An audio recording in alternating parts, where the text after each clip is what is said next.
नमस्कार।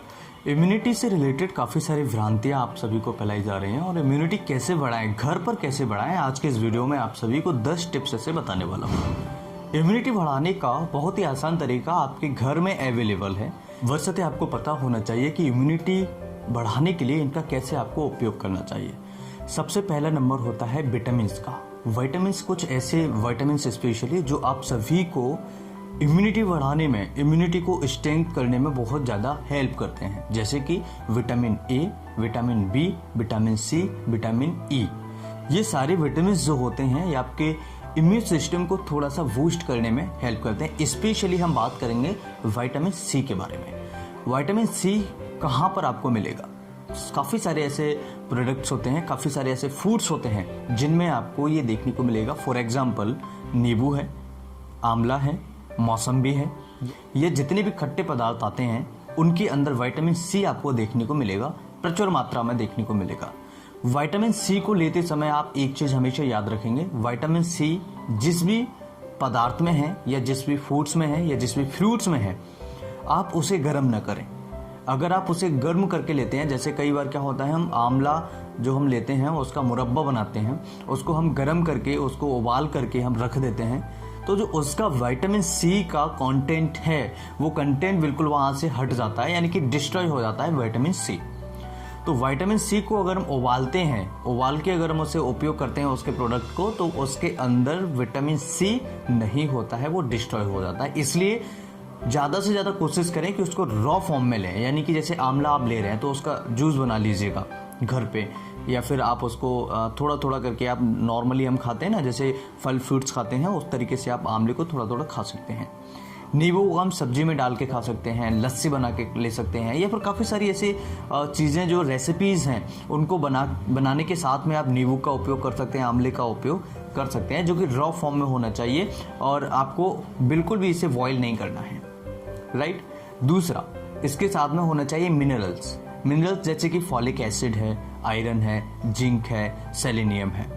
ओके, साथ में अगर आप विटामिन्स को लेते हैं तो इसके साथ में आपका जो इम्यून सिस्टम होता है बहुत अच्छे तरीके से बूस्ट करता है।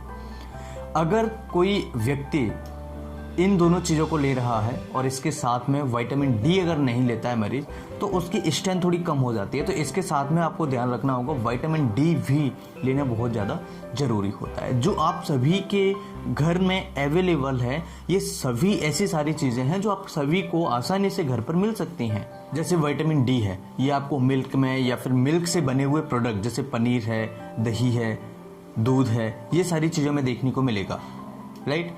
विटामिन ए है, हरी सब्जियों में ज़्यादातर देखने को मिलता है, स्पेशली पालक, गाजर, ठीक है।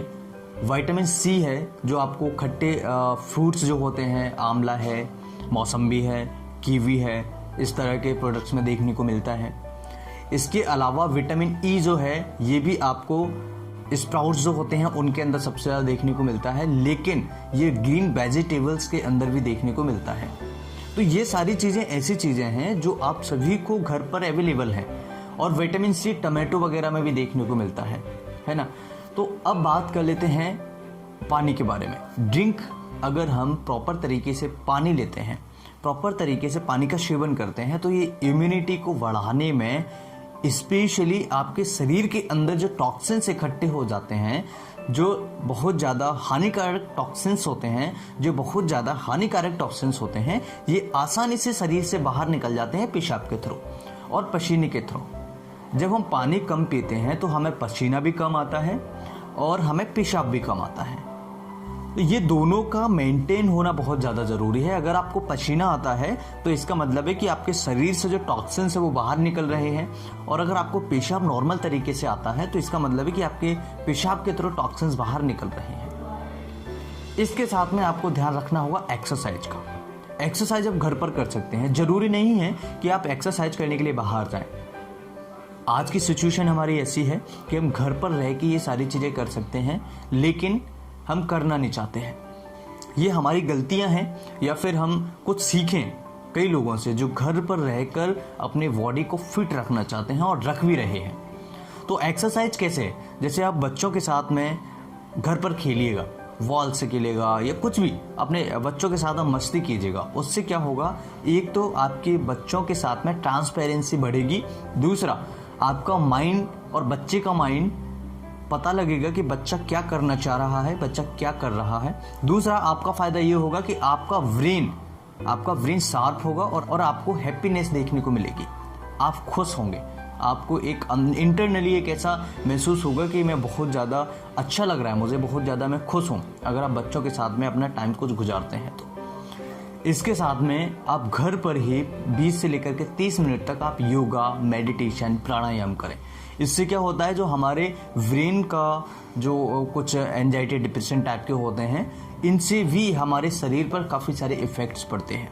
तो जब आप इनको योगा, मेडिटेशन, प्राणायाम को घर पर 20 से 30 मिनट के लिए करते हैं, स्पेशली मॉर्निंग में, तो आपके लिए बहुत ज़्यादा उपयोगी होगा ये सारी चीज़ों से बचने के लिए और इम्यूनिटी को स्पेशली बूस्ट करने के लिए। इसके साथ में आपको करना होगा, सुबह की जो मॉर्निंग की एयर होता है जिसमें ऑक्सीजन का लेवल जो होता है प्रॉपर होता है, प्रचुर मात्रा में होता है। जो 4 बजे से सुबह 7-8 बजे तक का जो एयर होता है, स्पेशली हम 6 बजे की बात करें, 5-6 बजे की बात करें, तो सबसे ज़्यादा ऑक्सीजन की मात्रा होती है एनवायरमेंट के अंदर। इसलिए सुबह ऑक्सीजन ज़्यादा लेने की कोशिश करें और डीप ब्रीदिंग लें। डीप ब्रीदिंग यानी कि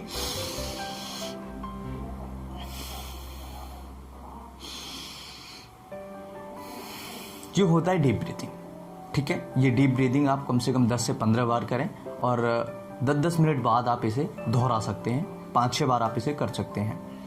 इसके साथ में आप प्रॉपर तरीके से डाइट का ध्यान रखें, जैसे कि सुबह हमने सही मात्रा में डाइट लिया, उसके साथ में दोपहर में भी फिर हमने लिया और हमने रात में डिनर के टाइम पर भी हमने सही से लिया। अगर आप इन सारी चीज़ों को मेंटेन करते हैं और अपनी डाइट में सैलेड्स वगैरह को मेंटेन करते हैं, तो आपको किसी भी प्रकार की दवाई लेने की ज़रूरत नहीं पड़ेगी, किसी भी डॉक्टर से मिलने की ज़रूरत नहीं पड़ेगी अगर आप स्पेशली इम्यूनिटी को बढ़ाना चाहते हैं।